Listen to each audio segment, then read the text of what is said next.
8ই March বিশ্ব নারী দিবস। বছরের এই একটা দিন পুরুষতান্ত্রিক সমাজে নারীদের প্রতি শ্রদ্ধা জ্ঞাপনের ক্যালেন্ডারে এক বিশেষ দাগ দেওয়া। তবে এই নারী দিবসের দিন যেন এক পুরুষের গল্প উত্থাপন করা হবে, যাকে কুর্নিশ জানায় সকল নারী সমাজ। দীর্ঘ 11 বছর ধরে তিনি কাজ করে আসছেন নারীদের স্বাস্থ্য সুরক্ষা নিয়ে। প্রত্যন্ত গ্রামের প্রান্তিক মহিলাদেরও তিনি সচেতন করে তুলেছেন ঋতুকালীন স্বাস্থ্য চেতনা ও জরায়ু ক্যান্সার নিয়ে। তিনি আর কেউ নন, তিনি হলেন বাংলার প্যাডম্যান সুমন্ত বিশ্বাস।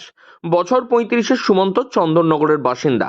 তার জীবনের অনুপ্রেরণা ঈশ্বরচন্দ্র বিদ্যাসাগর। মধ্যযুগীয় সময় বিদ্যাসাগর যেভাবে সহস্র বর্বরতার মধ্যে দিয়ে লড়াই করে চলেছিলেন নারীদের জন্য, ঠিক তেমনি বর্তমান সমাজে দাঁড়িয়ে পিছিয়ে পড়া মহিলাদের সচেতন করার জন্য এগিয়ে এসেছেন সুমন্ত।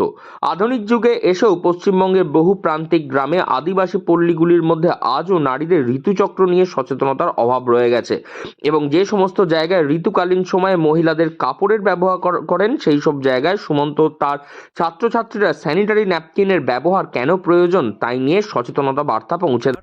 আমি সুমন্ত বিশ্বাস, পেশায় শিক্ষক এবং একজন সমাজকর্মী। আজকে বিশ্ব নারী দিবস, এবং বিশ্ব নারী দিবসে সমাজের প্রতি আমার বার্তা যে সমাজ আরও বেশি করে নারী স্বাস্থ্যের বিষয়ে ভাবুক, রাষ্ট্র ভাবুক, দেশ ভাবুক, এবং রাষ্ট্রের যে সমস্ত প্রধানরা রয়েছে তারা নারী স্বাস্থ্যের বিষয়ে সত্যি আরও বেশি যত্নবান হোক।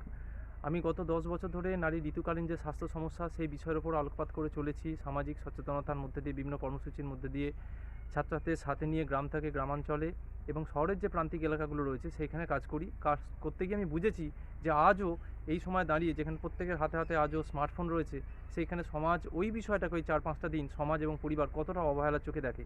আর এই জায়গা থেকেই কিন্তু সামাজিক ছুঁতমার্গের জন্ম নেওয়া, এবং সেখান থেকে কিন্তু এই 4-5 দিন নিজেকে অবহেলার মধ্যে রাখা। তাই আমি বলবো যে নারী ঋতুকালীন সময়টা খুব গুরুত্বপূর্ণ একটা সময়। তাই সমাজ পরিবারের দৃষ্টিভঙ্গিটা আমূল বদলাক। আজকের সময় দাঁড়িয়ে তো এই সমস্ত বিষয়বস্তুগুলোকে গোঁড়ামির দিকে নিয়ে যাওয়ার কাজ নয়, সচেতনতার মধ্যে দিয়ে যাতে আমরা এগিয়ে যেতে পারি সেইটা। আর একটা বিষয় সেটা হচ্ছে নারীর এই ঋতুকালীন যে অপরিচ্ছন্নতা, সেই অপরিচ্ছন্নতার সাথে কিন্তু জরায়ুমুখ সংক্রমণের ব্যাপারটা কিন্তু জড়িত থাকছে, যেখান থেকে কিন্তু পরবর্তীকালে জরায়ুমুখের যে ক্যান্সার সেটা হওয়ার মতো সম্ভাবনা থাকে। তাই আমরা বলবো যে নারী ঋতুকালীন স্বাস্থ্য সমস্যার বিষয়ে সমাজ আরও বেশি পরিমাণে যত্নবান হবে। এবং এই বিষয়ে একটা জিনিস দেখা যায় যে সমস্ত প্রান্তিক বা পিছিয়ে পড়া এলাকাগুলো রয়েছে সেখানকার মহিলারা আজও কিন্তু তারা অর্থের অভাবে ন্যাপকিন তারা কিনতে পারেন না, বা কাছে পিঠের মধ্যে দোকান না থাকার ফলে তারা সেই জায়গাটা তৈরি করতে পারেন না, নিয়ে আসতে পারেন না।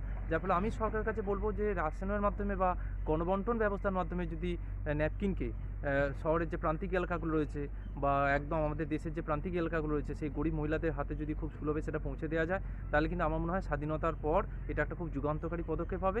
এবং নারী দিবসে এটাই নারীচরণে সবথেকে বেশি ভালো শ্রদ্ধাঞ্জলি, এর থেকে মনে আর কিছু হতে পারে না। এবং সেই সঙ্গে মহিলাদের বোঝান ঋতুচক্র কোনো খারাপ বা অশুভ বিষয় নয়, সেটি মহিলাদের স্বাভাবিক শারীরিক প্রত্যাবর্ত ক্রিয়া। পোস্টার, প্ল্যাকার্ড, ব্যানার সাজিয়ে প্রান্তিক মহিলাদের নিয়ে প্যাডম্যান শুরু করেন বিজ্ঞানসম্মত উপায়ে ঋতুচক্র নিয়ে মহিলাদের বোঝানো। স্বাস্থ্য সচেতন সম্পর্কে যে আগে ক্যাম্পের মাধ্যমে আমরা অনেক কিছু জানতে পারলাম ঋতুস্রাব সম্পর্কে। এইটা যেন সরকারের মাধ্যমে সরকার যেন রেশনের মাধ্যমে এগুলো আমাদের কাছে পৌঁছে দিলে আমরা অনেক সুবিধা পেতে পারি। আমার নাম হচ্ছে কবিতা সরেন।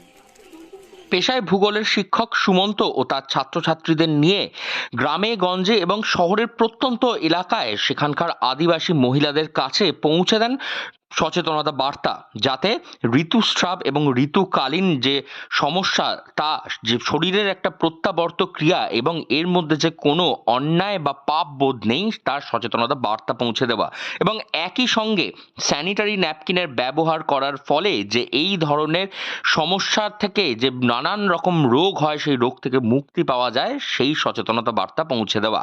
এবং এই নারী দিবসের দিনে সুমন্ত এবং তার ছাত্রছাত্রীরা জানিয়েছে যে সমাজের নারী শক্তি তা যাতে আরও অগ্রগতি ঘটে এবং সমাজকে জরায়ু ক্যান্সার মুক্ত করার, এবং একই সঙ্গে প্রতি মহিলার ঘরে ঘরে তাদের হাতে হাতে যাতে স্যানিটারি ন্যাপকিন পৌঁছায় অঙ্গীকারবদ্ধ হওয়া।